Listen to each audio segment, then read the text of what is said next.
Bahujan Samaj party, Kaiserganj Lok Sabha. जी, किन मुद्दों को लेकर आप चुनाव मैदान में जाएंगे? भाई साहब, मुद्दे यहाँ पे देखिए, गरीबी है, महंगाई है, किसानों की समस्याएं हैं। और हमारी बहन कुमारी मायावती जी का जो है कार्यकाल जिस तरह से रहा, उन्होंने हमेशा करके दिखाया है। हम लोग मैनिफेस्टो इसीलिए जारी नहीं करते हैं कि हम लोग करने में विश्वास रखते हैं, करके दिखाते हैं। और उनके कार्यकाल में जो भी उनके अधूरे काम रह गए, उसको हमको आगे चल करके पूरा करना है। क्या लगता है किन चीजों से, मूलभूत चीजों से आपका जो लोकसभा क्षेत्र है वो जूझ रहा है? हमारे यहाँ भाई साहब, एक तो अभी कन्वीनियंस की ही सुविधा नहीं है, कन्वीनियंस नहीं है लोगों के पास में। जैसे कि ट्रेन से अगर जाना है किसी को, लोग दिल्ली जाते हैं, पंजाब जाते हैं, लोग दूर दूर कमाने समाने के लिए जाते हैं, कोई ट्रेन हमारे यहाँ से बनकर नहीं जाती है।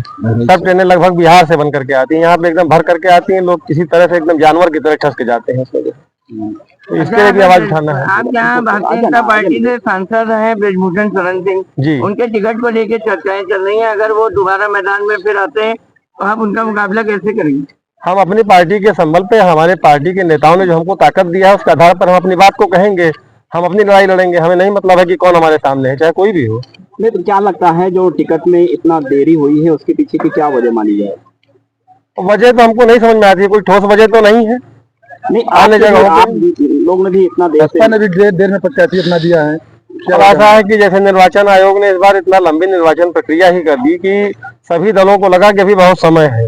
तो जहां जहां चुनाव नजदीक आते गए, वहां के प्रत्याशी लोगों ने घोषित किए और वहां पे चुनाव होते गए। उसके बाद में जो अगले चरण में जहां चुनाव होना है, फिर वहां वर्किंग की गई। इसके अलावा कोई कारण नहीं। बी फार्म मिलकर दाखिल हो गया और हमारा सारा पूरा फार्म चेक किया गया, सारा फार्म सही है। इधर देखा गया बीएसपी सुप्रीमो ने जी, जो भाजपा के खिलाफ संघर्ष करना चाहिए था, जी, वो अपने कमरे में बैठे रहे, संघर्ष करने के लिए सड़क पे नहीं निकली। तो कैसे जो मतदाता हैं बसपा की तरफ आकृष्ट होंगे? संघर्ष आप ये कह रहे हैं तो ये बात नहीं मानने योग्य है। संघर्ष देखिए, करने के कई तरीके होते हैं।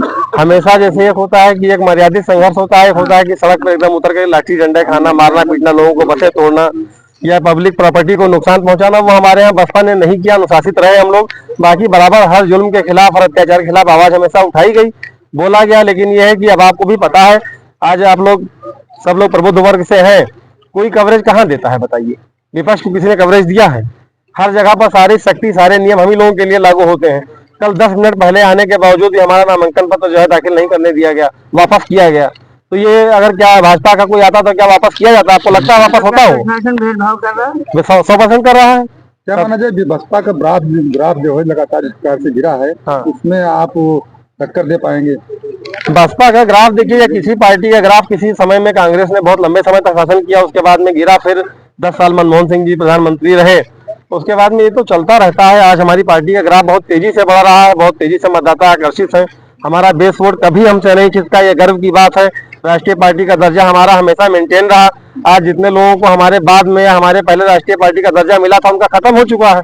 हम बचे ही कितने लोग राष्ट्रीय पार्टी के लोग हैं? 3 ही 4 लोग तो बचे हैं, बाकी है ही कौन? जी के भतीजे के आने से क्या आपको फायदा मिला? आनंद जो कि राष्ट्रीय महासचिव हैं जी, उन्होंने कहा है कि जो भाजपा है वो आतंकवादी पार्टी है। ये गलत नहीं कहा गया, गलत तरीके से बताया गया है। आतंकवादी उन्होंने नहीं कहा है। आतंकवादी प्रशासन नहीं करने दिया, क्या एक लाइन में बताइए क्या दिक्कत आ रही है? अगर हम सत्ता पक्ष के होते, हमारा कहना यह है कि 10 मिनट पहले आने के बावजूद हमको अंदर नहीं आने दिया गया। यदि सत्ता पक्ष के होते तो जरूर आने दिया गया होता। इतनी सी बात है, भेदभाव तो होता ही है। अच्छा, आनंद ने जो कहा है बाबरी मस्जिद को लेकर कि हमें खुशी मिलती बनती है अयोध्या में, कैसे देखते हैं? भाई साहब, किस तरह से एडिट करके क्या दिखा दिया पता नहीं है। मंच पे कहा अधिकार बयान नहीं है। अच्छी बात है, मस्जिद ही बननी चाहिए। तो मस्जिद बन तो रही है, दिया तो गया है जगह, मस्जिद बन नहीं रही है। अयोध्या में जगह दी गई है। नाम लगा के दर्शन करने जाएंगे, 100 बार जाएंगे, 100 बार जाएंगे भैया। हर हर महादेव, जय श्री राम। क्या बात है कि प्रदेश में बसपा का क्या माहौल है? बसपा का ग्राफ बहुत तेजी से बढ़ रहा है। हमने आपसे बताया कि हमारा जो मूल मतदाता था कभी हमसे अलग नहीं हुआ। अन्य मतदाता हमसे जुड़ जाएंगे तो हम निश्चित ही कई जगह पर बसपा ना पहुंचा रही। किसी भी व्यक्ति का नाम आ रहा है अगर भारतीय जनता पार्टी से, भले ही फेक आ रहा हो, तो वो तुरंत बयान जारी कर दे रहा है कि हम नहीं लड़ रहे हैं कैसरगंज से। आप इतनी हिम्मत करके लड़ रहे हैं, इतनी हिम्मत कहाँ से? हम भाजपा, देखिए ऐसा है कि जो भाजपा के माननीय सांसद जी हैं, उनका टिकट थोड़ी काट रहे हैं। वो कभी निर्विरोध निर्वाचित हुए ही नहीं। अन्य दलों को प्रत्याशी नहीं मिलते होंगे, यही तो होगा। भाजपा के पास दूसरा प्रत्याशी नहीं होगा, वो निर्दलीय तो कभी निर्वाचित नहीं हुए। नहीं तो क्या लगता है कि ब्रजभूषण को ही टिकट मिलेगा? आपको भी लग रहा है मिलना चाहिए उनको टिकट। मिलेगा क्यों नहीं मिलेगा? वो लड़े, तेज चुनाव लड़े, अच्छा लड़े। कौन है आपके सामने? हाँ, चुनौती निश्चित भारतीय जनता पार्टी, जो भी प्रत्याशी आएगा, किसी एक को टारगेट करना ठीक नहीं।